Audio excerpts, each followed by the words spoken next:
ओम तव कथामृतम तप्त जीवनम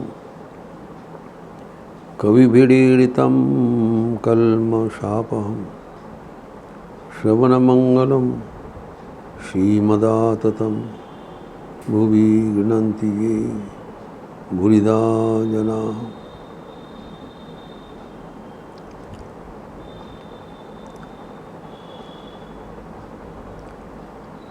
हमारे इतना दिन से जो चर्चा हो रहा था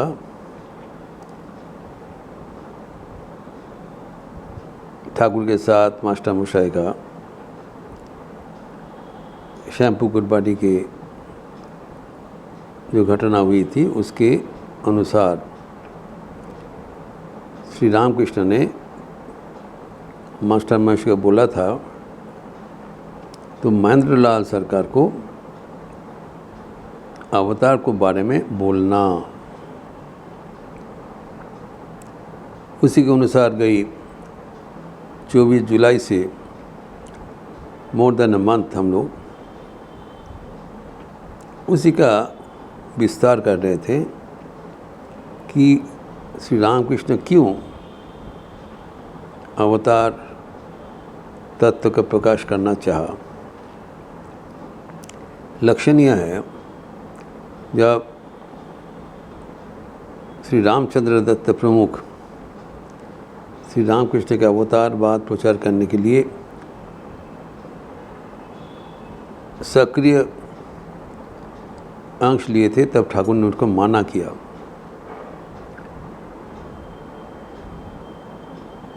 एवं जब उनका अवतार के बारे में ठाकुर को सुनाते थे ठाकुर उनको बोलते थे एक नाटक करते हैं तो गिरीश चंद्र घोष और एक डॉक्टर है अतः रामचंद्र दत्त। ये दोनों अवतार के बारे में जानता क्या है, अर्थात अवतार तत्व सब कोई ना समझ पाएंगे ना बोल पाएंगे। इनको डिस्करेज किया था, जबकि स्वयं मास्टर मशाई को भेज रहे हैं कि डॉक्टर महेंद्रलाल सरकार को समझाना। He wanted to appeal to the intellectuals जो समाज के बड़े हैं, शीर्ष में बैठे हैं, उन लोग को समझने से उसका प्रचार प्रसार और दृढ़ होगा। अर्थात ये अंधविश्वास के अनुसार चलने से उतना फ़ायदामंद नहीं होगा। ठोक पीट करके हमको इसको जानना ज़रूरी है, तभी उसका हमारे जीवन में फ़ायदामंद होगा। तो अवतार तत्व हमारे जीवन में जानने का ज़रूरत क्या है, उसी के अनुसार हम लोग इतना दिन चर्चा किया कि भगवद गीता में ही श्री कृष्ण ने कहा 4th चैप्टर 9th वर्स जन्म कर्म च वे दिव्यम जो माम वित्ति तत्वतः त्यक्तदेह पुनर्जन्म नैति मामिति सर्जन। इसी श्लोक हम विस्तार करके चर्चा किया कि भगवान का जो अवतार होने का जो जन्म का था एवं उनके जो कर्म जीवन वही हमारे प्रार्थनीय विषय है। कारण वो अगर कोई भली भांति जान ले तब उसका मोक्ष प्राप्ति हो जाएगा। ये फायदा है। तो शॉर्टकट एक तो सीधा रास्ता है साधन भजन करके धीरे धीरे चित्त शुद्धि करके ईश्वर प्राप्त करना, और ये है सहज समाधान। अवतार के जीवन जन्म एवं कर्म अवलंबन करते हुए मुक्त हो जाना, इसके चर्चा हुआ था। एवं अवतार का जो जन्म है वो अलौकिक है, ये भी देखा गया, साधारण नहीं है। कोई व्याख्यान से इसका हम सिद्ध नहीं कर सकते हैं कि एक नवजात शिशु कैसे इतने कपड़ा पहन के नवजात हो सकता है। जो जिस चीज़ के सुना गया राम का जन्म कथा, कृष्ण का जन्म कथा थी। इवन ठाकुर के जन्म कथा में भी जो अलौकिक घटनावली हुई थी उससे भी कोई विचार नहीं है। तो इसीलिए जो संतगण है, पहुँचा हुआ जो ऋषिगण है, उन्होंने कहा कि ये जो भगवान का जन्म है अलौकिक है, ये उनसे कर्म भी अलौकिक है। साधारण नहीं है। तो भगवान को जन्म और कर्म हमारे लिए फ़ायदेमंद क्यों? कारण भगवान के अलौकिक कर्म द्वारा अगर हम अनुसरण करें, हमारे अपना कर्म को यज्ञ में रूपांतरित करें, तब वो कर्म हमारे लिए मोक्ष का कारण बनेगा। यही बात हुआ था। तो भगवान का कर्म कैसे है वो हमें अब डिटेल्स चर्चा दिखा है, एवं उसी अनुसार कर्म करना असंभव नहीं है। तो God becomes man so that man में बिकम गॉड।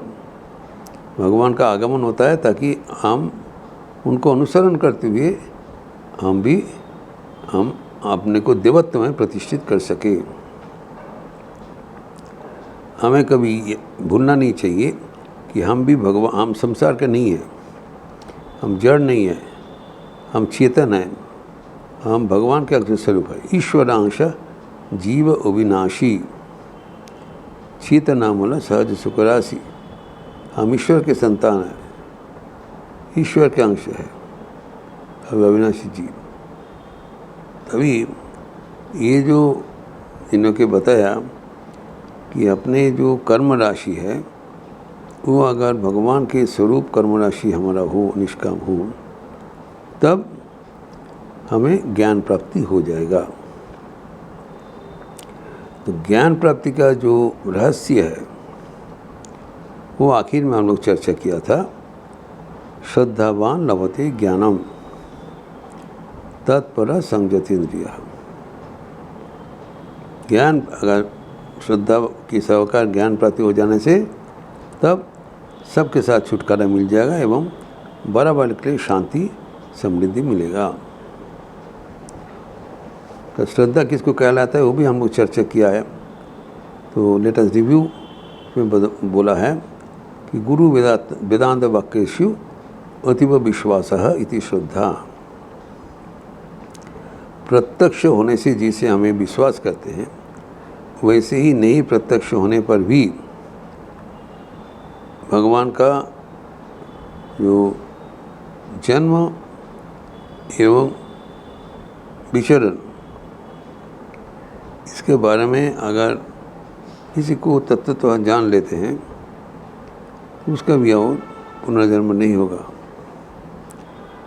ये जो भगवान का जो जन्म कथा है इसमें विश्वास होना चाहिए। विश्वास ही सबसे बड़ा बात है। तो अगर किसी को विश्वास आ जाते हैं तब उनको सब कुछ सिद्ध हो जाएगा।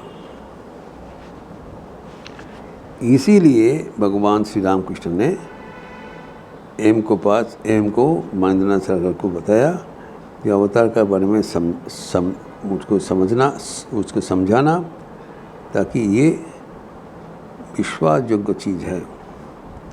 अगर अवतार के प्रति उनका विश्वास पैदा हो जाता है तब उनका ज्ञान सार्थक हो जाएगा। यही है समाधान। और विश्वास जो होगा उसका लक्षण क्या है, कैसे पता चलेगा जिनके विश्वास हो जाए? विश्वास होने से एक लक्षण है कि वो भगवान को ही प्राप्त करना चाहिए। उनका जीवन बराबर भगवत अनुरागी होगा। स्ट्रांगली बिलीव्स जो भगवान अभी दूर का कोई चीज़ नहीं है, हमारा घर का चीज़ हो गया, तो उसको जो विश्वास के आधार पर अगर उसको ग्रहण करें तब उनका ये सार्थक होगा। तो ये जो विश्वास ही हमारे जीवन का सबसे बड़ा नींव है।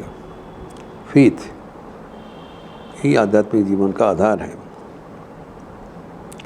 विश्वास के बल पर अगर हम अवतार को अपने जीवन में ग्रहण करते हैं, स्वीकार करते हैं, तभी हमारा काम बन जाएगा। इसलिए भगवान श्री रामकृष्ण अपना अवतारवाद प्रचार करना चाहा। अपना स्वयं के प्रचार के नहीं, तो स्वयं का तो प्रचार विमुख थे, लेकिन जब तक उनके ये स्वरूप भक्तगणों के बीच प्रकाशित ना होगा तब तक उनके आगमन के हेतु सार्थक नहीं होगा। उनका आगमन के हेतु है भगवान सब जीवों को उद्धार करना। उद्धार कैसे होगा? उद्धार करने के लिए तो उनका आगमन। तो उद्धार करने हेतु जो कुछ चाहिए होगी अभी करके तो वो समापन करे। तो विश्वास के आधार पर हमारे जीवन को प्रतिष्ठित करना जरूरी, एक खास बात हुआ।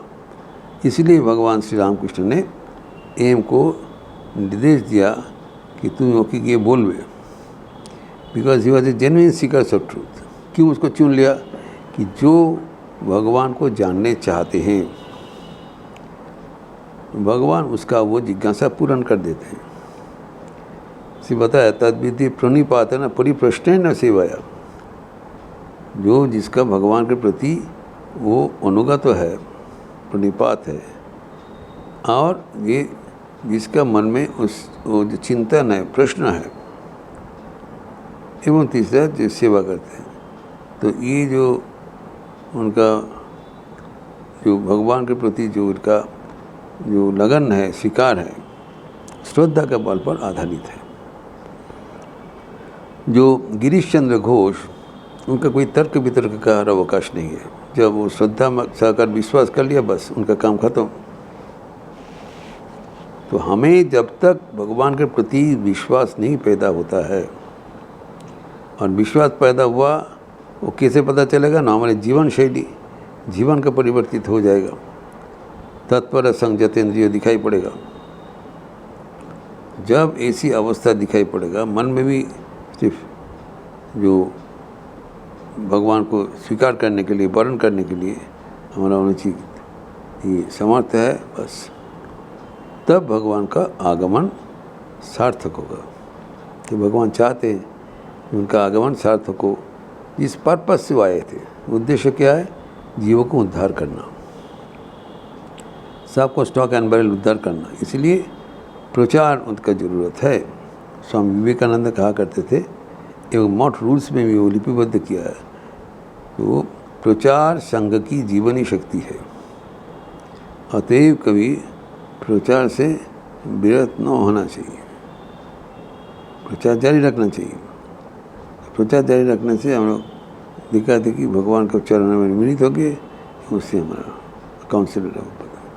ये आप जो समापन के रूप में हम लोग जो कहा है, ये ठाकुर का जो प्रयास है कि भक्त सरकार को अवतार के बारे में बोलना, इसमें उनका स्वयं का कि प्रचार का मानसिकता नहीं है।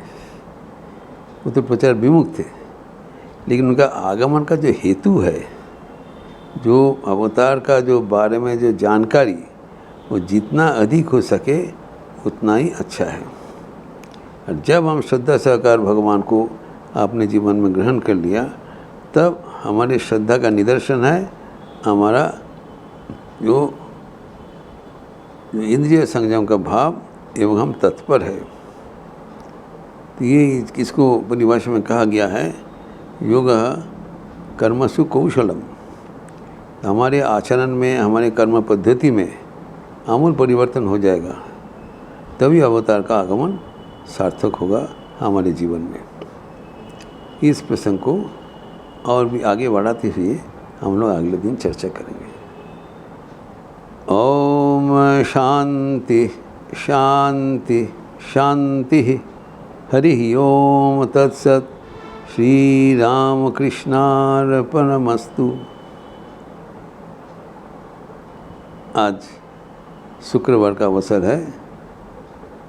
सुबह 10 बजे के उपरांत माँ की मधुस्मृतियाँ सादा संघ का ओर से क्लास होगा, मैं क्लास कंडक्ट करूँगा। एवं शाम को 4:30 बजे युवाओं के लिए व्यक्तित्व का विकास और शाम को तो संध्या आरती के उपरांत, सुबह में तो सारदा संघ का हुआ, एवं संध्या आरती के उपरांत आज श्रीमद् भगवद गीता का क्लास होगी। आरती के उपरांत, आरती 6:50 में हो रहा है, लगभग 7:30 बजे श्रीमद् भगवद गीता का प्रवचन। आप सबका स्वागत है। अच्छे रहिए, स्वस्थ रहिए, आनंद में रहिए। नमस्कार।